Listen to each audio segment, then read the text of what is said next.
Kia ora Star Wars fans, welcome to Middle-Aged Kiwi Man collecting Star Wars figures. In this video I'm going to be doing a review of VC302 Director Orson Krennic from Rogue One. I've been looking forward to this figure in the vintage collection for a long time, as I know many of you have. I think Rogue One came out in about 2016, so that's 7 years ago. Yeah, really stoked to get this figure and have a look at it.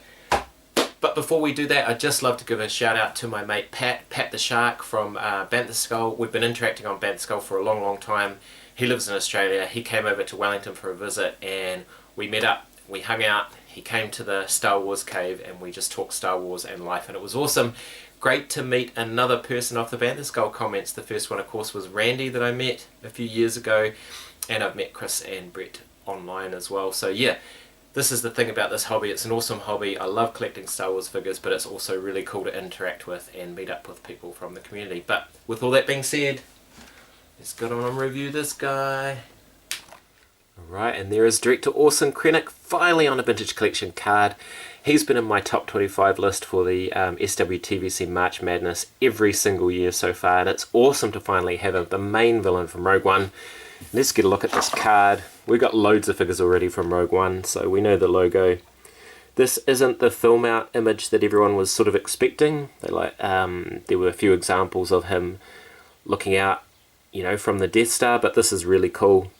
Got him holding his pistol, and you can see him in the packet there. Nice blue background there. The name pulling that, and there he is on the back. VC302, cruel but brilliant. Yeah, nice little write-up of Director Krennic there, so let's crack him open. There he is, out of the packaging, looking really nice. He obviously has a plastic cape rather than a soft goods. It would have been really difficult to get this cape in soft goods, I think, with that collar. Just take that off. And there he is using the new officer body.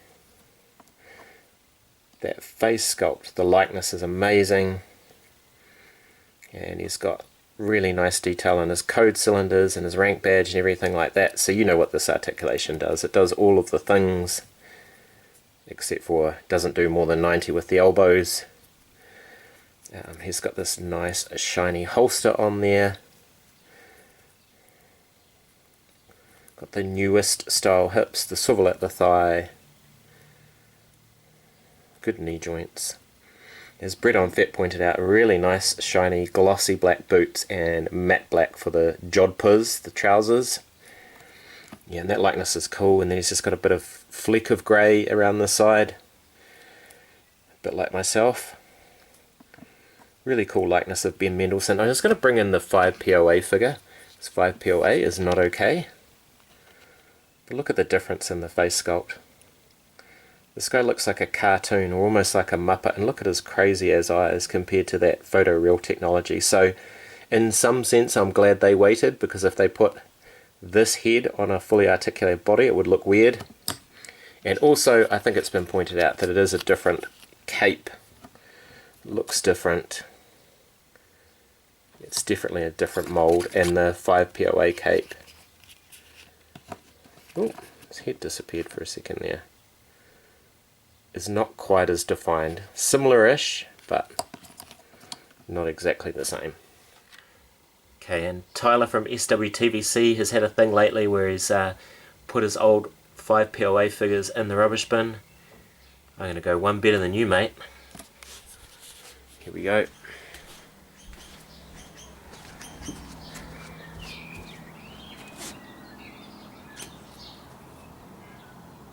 Okay, so that failed spectacularly. The balcony's up there. And I found the cape in there somewhere. There's the cape. But I think the body's travelled way into these uncharted regions that I don't really maintain.